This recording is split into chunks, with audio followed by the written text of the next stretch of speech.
রসা খায় গরু হাটে একটা গরু কিনতে যাচ্ছে দুধের জন্য। তো বাড়ি থেকে যখন টাকা নিয়ে বার হচ্ছে তখন ওর গ্রামের এক বন্ধুর সাথে দেখা, তার নাম শফিকুল। শফিকুল বলছে, আরে আশরাফুল, আমেরিকা থেকে এসে কোথায় যাচ্ছ? বলছে, ভাই একটু গরুর দুধ পান করার খুব ইচ্ছা, খাঁটি গরু। বলছেন একটা দুধের গাই কিনতে যাচ্ছে। তখন শফিকুল বলছে, তুমি কি গরু চেনো? গরু চেনো তো? বলছে, তা তো ভাই ভালো চিনি না। বলছে, কেনার আগে লেজ তুলে দেখো কি গরু। এবারে ও হাটে গেছে, গরু হাটে। সমাজ কিভাবে চালাচ্ছে, গরু হাটে যাবার পরে দেখছে একটা বলদ গরু, নাদুস নুদুস চেহারা। বলদ গরু বুঝেন, এড়ে গরু, আড়িয়া গরু, খুব নাদুস নুদুস চেহারা। ও গিয়ে আমেরিকার লোকটা বলছে, আরে ভাই গরুর দুধ হয় কত? তখন ব্যবসাদার ভাবছে, শালা চামারের বেটা, চামার আজকে হাটে এসেছে, শালা গরু চেনে না, এড়ে গরু আবার জিজ্ঞেস করে দুধ কতটা হয়। হ্যাঁ, এটা কি কোনো কথা? তখন ও দেখছে তো মূর্খ কাস্টমার। তখন গরুর মালিক বলছে, আগে 24 কেজি হতো, বাছুরটা বড় হয়ে গেছে তো 12 কেজি হয়, বুঝলেন? এই তখন বলছে 12 কেজি, সারা কিনেই 12 কেজি দুধ, এই গরু নিতেই হবে। নিয়ে মোটামুটি বলছে, ভাই দাম কত? বলছে 42,000। বলছে, না 40,000 নাও। বলছে, হ্যাঁ দিয়ে দাও। দাম 26,000, এড়ে গরুর দাম কম। এখন ও 40,000 টাকা গুনে দিয়েছে। গুনিয়ে দেওয়ার পর এই আমেরিকার লোকটা গরু 40,000 দিয়ে দেওয়ার পরে মনে মনে হচ্ছে শফিকুল বলেছিল লেজ তুলে দেখতে।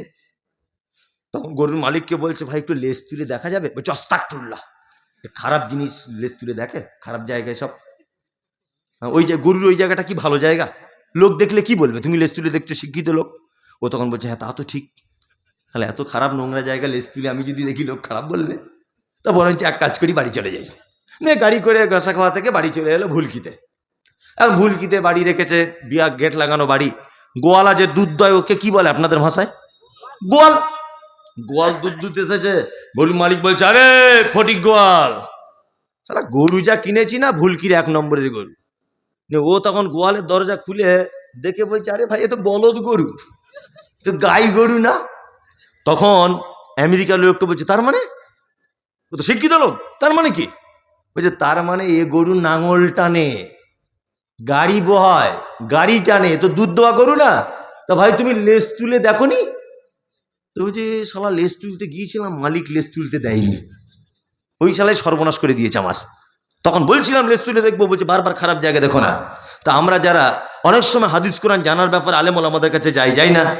যাই, কিন্তু আমাদের এত রকম ভাবে মাথাতে টুপি পরিয়ে দিয়েছে যে আমাদের আর লেজ তুলে দেখার ক্ষমতা হচ্ছে না এটা হাদিসে আছে কিনা। হুজুর যা বলছে তাই। এত বড় চিটার হুজুর, হ্যাঁ, সারা জীবন পরের বাড়ি মিলাদ করে, হুজুরের বাড়ি জীবনে মিলাদ হয় না। শবে বরাতের দিন বলছে 40 জায়গায় কোরআন খতম। কি বললাম বুঝলেন না? আমার মাদ্রাসায় তো প্রায় 6টা-7টা হাফেজ রাখা আছে শিক্ষক হিসেবে।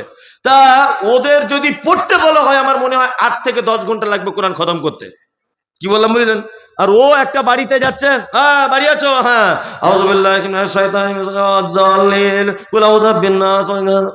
হয়ে গেছে, পয়সাটা দেন।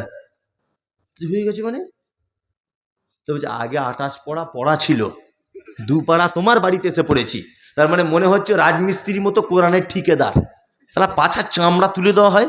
আর বিয়াদব কোথাকারে, কি বলছি বুঝতে পারছেন না? সব চিটার, সব চিটার।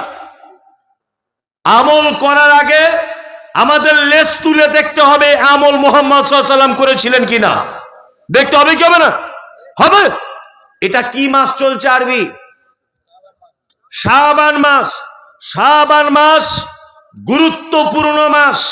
আল্লাহ রাসূল সাল্লাল্লাহু আলাইহি ওয়াসাল্লাম সোমবার এবং বৃহস্পতিবার সিয়াম পালন করতেন। কারণ সাপ্তাহিক সোমবার এবং বৃহস্পতিবার একটা মানুষের সাপ্তাহিক যা কিছু করে তার রিপোর্ট পেশ করা হয় আল্লাহর দরবারে। আল্লাহ নবী সাল্লাল্লাহু আলাইহি ওয়াসাল্লাম তিনি বলেন, আমার রিপোর্টটা যখন পেশ করা হবে, আমাকে যখন আল্লাহ সিয়ামরত অবস্থায় দেখে, বাৎসরিক রিপোর্ট পেশ করা হয় শাবান মাসে। আল্লাহ নবী সাল্লাল্লাহু আলাইহি ওয়াসাল্লাম এই মাসে রমজানের পরে সবথেকে বেশি সিয়াম পালন করতেন। আর একটানা 15 দিন পর্যন্ত সিয়াম পালন করেছেন, মর্মে সহিহ হাদিস দ্বারা প্রমাণ পাওয়া কি যায়। আমরা রোজা রাখতে কেউ জানি না, রোজা রাখতে পারি না শাবানে, কিন্তু শাবানে একটা দিনের অপেক্ষায় বসে আছি, তার নাম শবে বারাত।